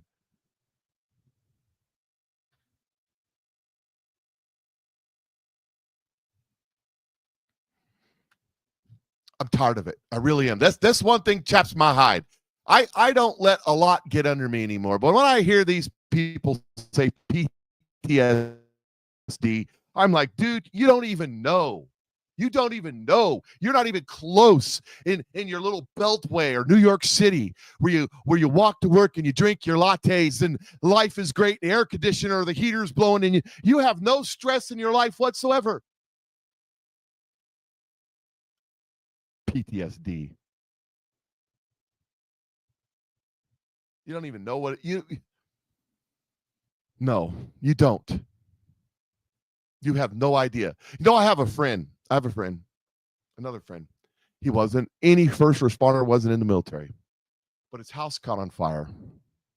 He barely made it out. Fire burning, it singed his skin. He has tattoos of 3 crosses, 1, 2, 3, right here on his chest, because he was wearing a gold chain with a gold cross. And as he was running through the hallway to jump out the window, the cross was burning him as he ran. Burn, burn, burn. And he's got scars, 3 scars across his chest as he leaped from the window. I think it was second story window. As his house burned up in flames, he lost everything. He didn't get PTSD. And this guy, I got PTSD because the MAGA people looked at me funny after Donald Trump almost got assassinated. Oh my God. Donald Trump got shot in the freaking ear. Another family had their husband and their dad murdered. A couple other people got shot. Oh my gosh. Oh, I'm going to go hide in the court. Oh, sorry. That just sets me off. I didn't know I was going to go that hard on that, but PTSD, give me a break. Absolutely stupid. Well, speaking of PTSD and absolutely stupid, here's one for you. Remember this story about Breonna Taylor? And they were rioting all over the place about Breonna Taylor. Remember that? The story is that the police were raiding her boyfriend's house or something. And she held up a gun. I believe that's am I right? Did I got the right story, guys? She held up a gun and the cop shot and killed her. She wasn't part of the raid. The cop shot and killed her. All kinds of stuff going on. The cop was ended up convicted. Now it says DOJ seeks 1-day sentence for officer in raid that killed Breonna Taylor. In November, a federal jury found Officer Brent Hankinson guilty of violating Taylor's civil rights, not of murder, not of what do they call it when you accidentally do it? Not any of that, but violating her civil rights. So the DOJ seeking 1 day in prison. The guy's never going to be a cop again.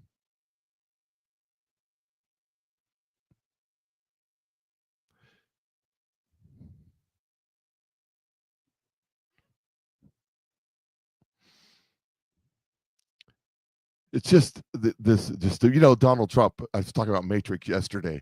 Donald Trump, as they come after Donald Trump, it kind of looks like this. All the Karens. Manslaughter. Thank you. I couldn't think of what it was. Sometimes when you're doing shows like that, you're talking and you're going and going. Sometimes words elude you when other times you can pull them right up. It's just part of the gig, I think. Then there's this story. And I got to get to the PBS story before I run out of time. So this is interesting. I'm not much on the Q this, Q that, but I found this one interesting. Representative Anna Paulina Luna said, "Thank you, Pam Bundy.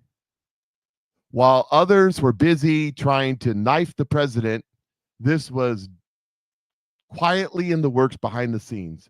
I can say with full confidence, this is the most transparent administration in U.S. history." Now the real questions: will any reporters finally cover the FBI destruction of Epstein evidence under the former deputy director of the FBI during the Biden administration? Enjoy phase 3. It's going to be the coup d'etat. Now that's so I played the ridiculous amount of publicity. I already showed you that one. The Attorney General responded and said, "We are ready to move to court tomorrow." That would be today, to unseal grand jury scripts. Phase 3 in the Q post is referenced. A traitor's justice. Panic in DC. Rats everywhere for those who decide to save the taxpayers some money. There's no escaping God.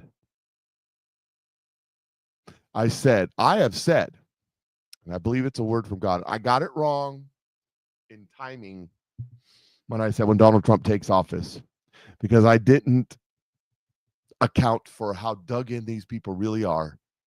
But there is a time coming when we won't be able to have a quorum in Congress because there won't be anybody there. Because a bunch of these people are going to self-deport, whether to a non-extraditable country or the planet, as this starts to come out. And then it references the coup d'etat, references another Q post, American coup d'etat, where it lists all the people. And then it goes along with Dan Scavino, who posted for the first time in 10 days the karma.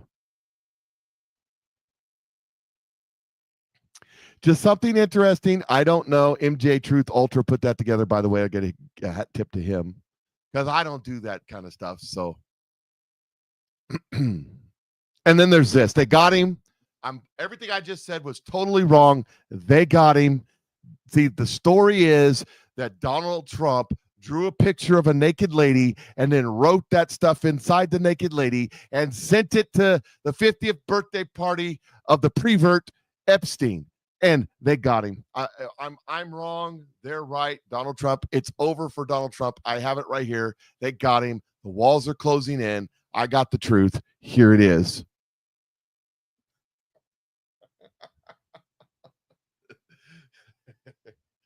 Oh, they finally got him. It's for real.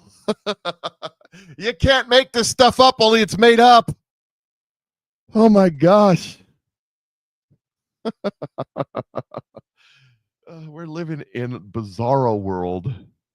Strange July, strange July, strange July. I just don't know. So here's a story. Here's a story. Trump administration sues to remove board members of the NPR PBS parent group who refused to leave. That's interesting. The Justice Department filed a legal complaint Tuesday against 3 former board members of the Corporation of Public Broadcasting who have refused to leave their positions after being removed by President Donald Trump. The complaint filed in federal court in Washington, D.C. targets Laura Ross, Diane Kaplan, and Tom Rothman. The DOJ argues that Trump lawfully terminated the 3 and is now seeking court orders to formally remove them. The subjects of the complaint have continued to operate in the office despite their removal and subsequent, it's easy for me to say, failure to obtain legal relief protecting their old positions. The department said in a statement, this litigation reflects the department's ongoing commitment to protecting the president core Article 2 powers, which include the authority to make personal decisions regarding occupying federal offices. Now, the Constitution clearly says anything not enumerated herein is delegated to the states. So when they create these agencies, for example, the public broadcasting, the Corporation for Public Broadcasting, when they create these, well, it's not a government, it's a private corporation. Government funds it, government pays for it, it's government. Government controls it, it's government. And it goes under the executive. If it doesn't go under the executive, it's unconstitutional. Just like the Supreme Court ruled the other day.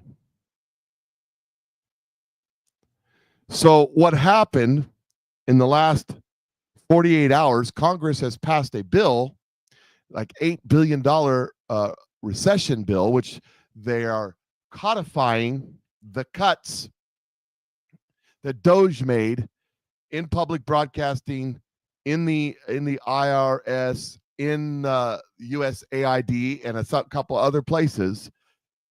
And it passed the House and it passed the Senate. The president will sign it probably this weekend, and it'll be law, and it's done. It's done. And he's got these people that are holdovers that he's fired, and they're still trying to, we still run it. You can't tell us what to do. Yeah. Now they're trying to get the court to say, get out. They're trying to evict them. But everything that's going on with this hearing, with the courts, here is NPR's CEO, as she says she's going to fight. She says she's going to fight. Try to get this lined up here because it says there's 5.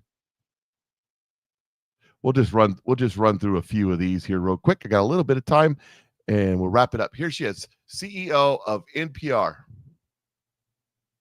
As far as the accusations that we're biased, I would stand up and say, please show me a story that concerns you, because we want to know and we want to bring that conversation back to our newsroom. As far as the accusations that we're biased, I would.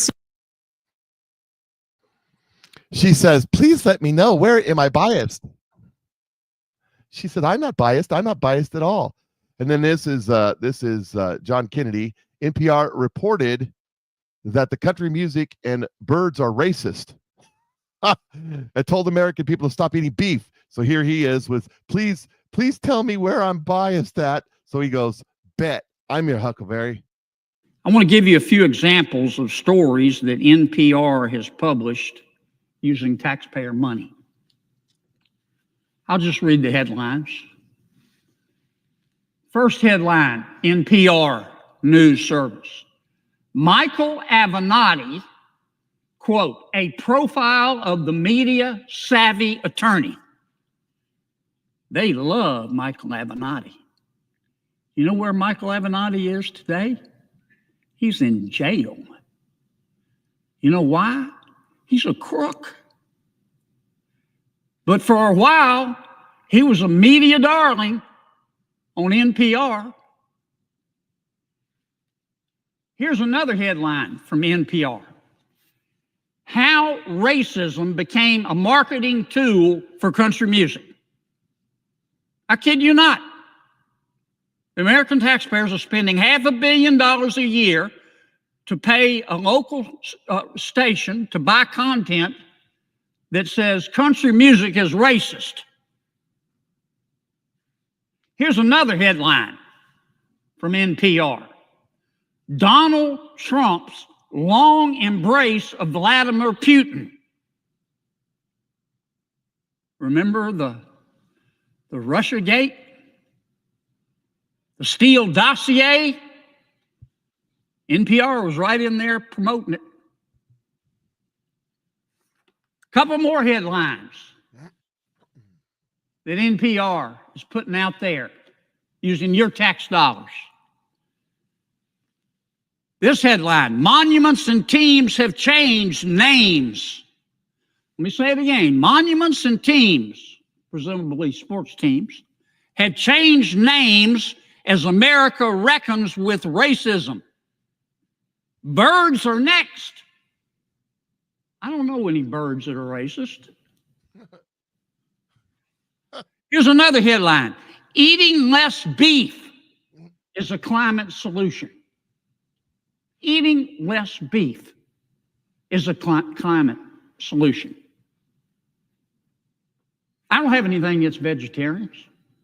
I'm a semi-vegetarian myself. I eat beef and cows eat grass. So that makes me a semi-vegetarian. But that's my choice. Not on NPR. Eating less beef is a climate solution. Here's why that's hard for some American men. Here's a final headline. I could go on the rest of the evening.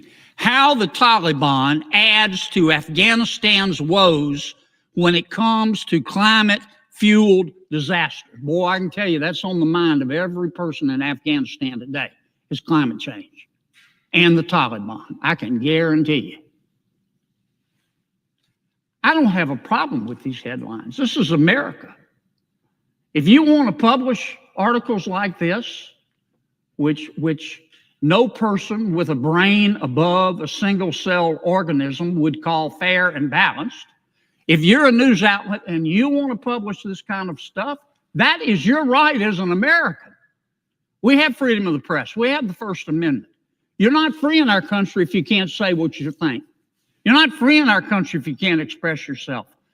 I'm all for this, if that's what these outlets want to do. But I'm not for taking $500 million every single year and giving it to these stations to the exclusion of everybody else so they can do it. That's right. And I can agree with that. If they want to say what they want to say, and then, of course, we have a right to refute it, and we have a right not to listen to it. That's kind of how it works. he goes on and on and on. There's like 6 videos on this. I shared it all. I'm not going to play them all. I'm not going to play it all. There's like 6 videos of it. I'm just not going to do it. I didn't realize there was that many videos. Anyways, a Kennedy going on and on and on and on and on. But that's okay. That's okay. It's okay because I got a little more to add. Got a little bit more to add to this because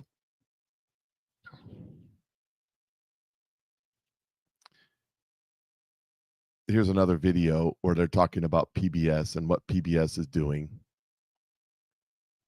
Right here. Here we go.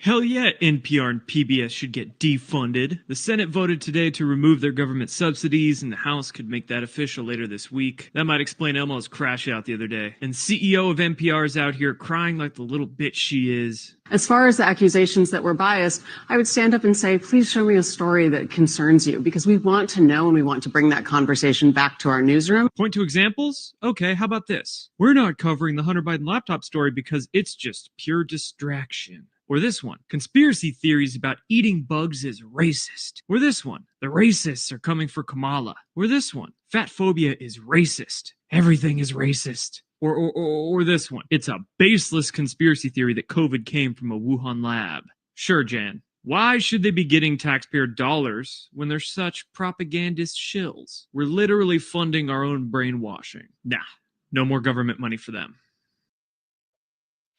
Yep. Funding our own brainwashing. Sure, Jan. Jeez. Oh, not to be outdone, with the cutbacks and the cutting the funding of National Public Radio and public broadcasting. Whatever are we going to do? What are we going to do? Oh, my God. What are we going to do to get in on the act? The news before it happens, Babylon Bee reporting. After PBS defunded all Sesame Street characters forced to move in with Oscar. There they are right there, poor guys. Sesame Street, following President Trump's executive order to strip federal funding from PBS, residents of Sesame Street were forced to pack their bags and move in with Oscar the Grouch just to survive. Trump signed an order late Thursday directing the Corporation for Public Broadcasting to end federal funding of PBS and NPR, leading to mass layoffs of hundreds of Muppets, including those who live on Sesame Street. Emo unemployed, ha ha ha ha. Emo feels just like a grown-up, ha ha ha, said Emo as he moved into Oscar's garbage can without asking. Emo house in foreclosure, ha ha ha ha. Oscar the Grouch, a known recluse, was reportedly extra miserable now that every Muppet in the neighborhood had to move into his trash can. What gives? He was heard asking Ernie as Ernie arrived to move in. This dump ain't big enough for all of you creeps. Big Bird, who had already been living on the street in a giant nest of his own design, reportedly moved in with Oscar because he was feeling left out. Oh dear, you guys are having a party. I like parties, he said as he squeezed into the tiny garbage can. I should tell Mr. Snuffleupagus over there on ABC to move in too. A publishing time, local Muppet guy Smiley had also moved into Oscar's trash can after being let go from his job as a reporter on NPR. So there you have it. There you have it. They're homeless. They've all been laid off. All the Muppets are gone. Maybe over there at Disney and Hanson Studios, they'll have some. Maybe they could pick up a job as an intern or something over there. I don't know. It's terrible. It's terrible, ladies and gentlemen. Oh, the woe. Oh, the humanity. Are they suffering from PTSD? Did you get laid off from NPR? Are you a Muppet that has no place to live? Are you suffering from PTSD? Well, there's good news. Pfizer has come out with a new drug. I can see it now. Oh, forget it all. Brought to you by Pfizer. This drug may and possibly and will cause death immediately upon taking it. That's the only known side effect. Anyway, contact your doctor to see if forget it all is right for you. Mike, you're just a bad guy. You shouldn't be doing that, Mike. You shouldn't make fun of these kind of things, Mike. It's terrible. What kind of Christian are you anyways? Here's another news story. Big breaking news. Scandal.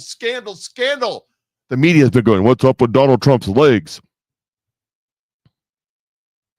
What's up with his hands? Yeah, I did the one about the bruises on his hands.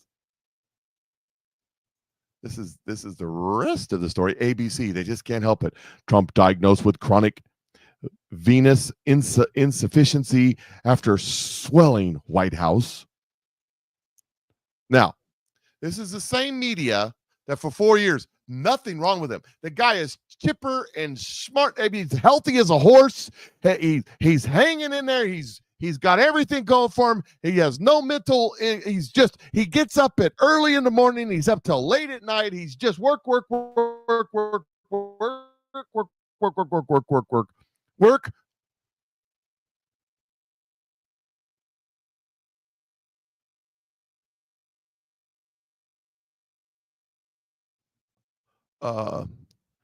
You know the deal.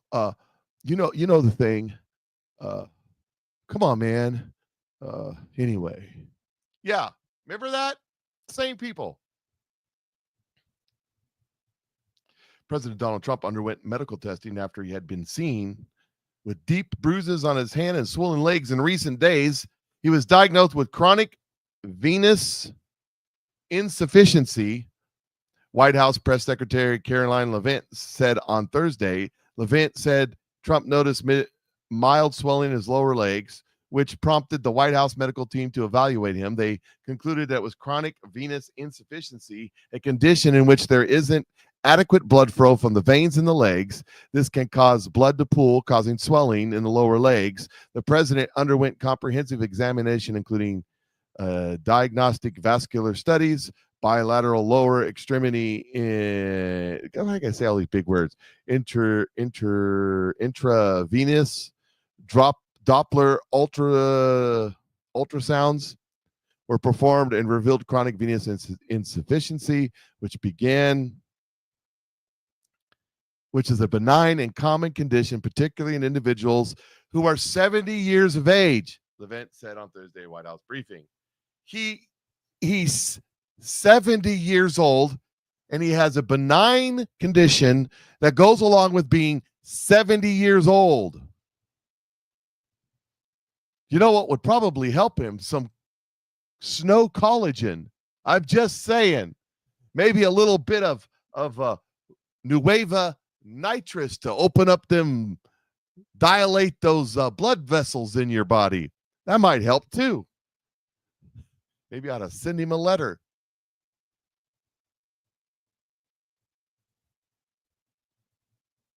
Now, Mark, over there on Facebook, you can't say those things.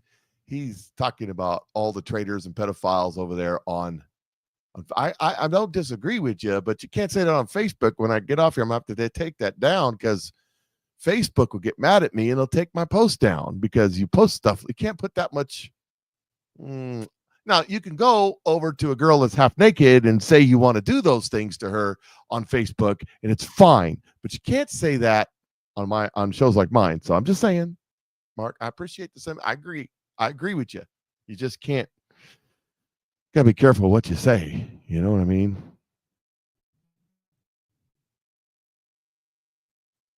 All right. Here's another one. This is the last one. Then we're gonna end the show.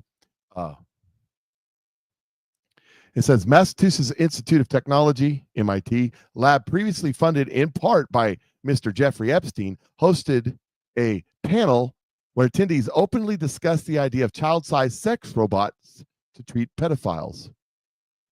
The MIT Medical Lab July 2016 conference on research questions without social and moral constraints included a panel discussion arguing that pedophilia should not be seen as a moral failing, but rather as a medical condition. That's right. Just got to treat all of them perverts nice. It may be a medical condition, but high velocity lead should cure it.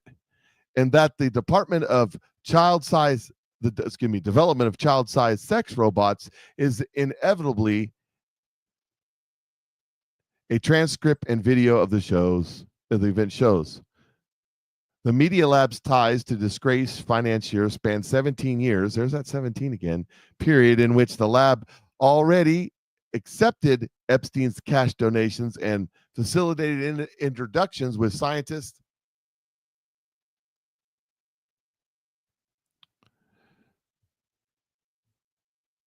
Where I lost my place.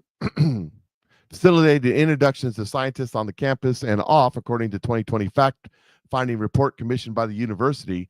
The lab's director contemplated inviting Epstein to one of the conferences in July 2016, the report said, the same month of the conference where the child-sized sex robots were proposed, the only conference the lab hosted that month, according to the website. So, that should work out just fine. I mean, it's no big deal. By the way, 2016, Democrats didn't say a word about it. Nothing. Now all of a sudden they want to Epstein. Don't talk about Act Blue. Don't talk about the auto pin. Don't talk about all of our homes. By the way, Adam Shifty Shift living in Maryland as permanent residents, lying to get a cheap mortgage. He's not the only other. There's about 438 of them all doing the same thing. I'm just saying. That's why they don't want you talking about it. That's why they don't want you talking about it. So anyways, you know the drill. It's Friday. It's Friday. That means that this weekend, turn the TV off. I hardly turn my TV on anymore. Turn the TV off. Football season's coming up, so there's a reason. I know some football's fake. Yeah, so's wrestling, but you like to watch it. Football season's coming up. It's a good time to have a TV. But this weekend, turn your TVs off. Get out in the yard, do some yard work. Get out in the sun, get some sun rays. One of the healthiest things you can do is be out in the sun. Get all that radiation down inside you. It's good for you, really is. And what is it? Vitamin D. Take a break. Go to church. Play with your kids. Play with your grandkids. Come back Monday, and I'll tell you everything that happened. You guys have an awesome weekend. If there's breaking news, I'll post it. Watch my Facebook page and my Telegram page. You guys have a great day. Patriot Mike is out.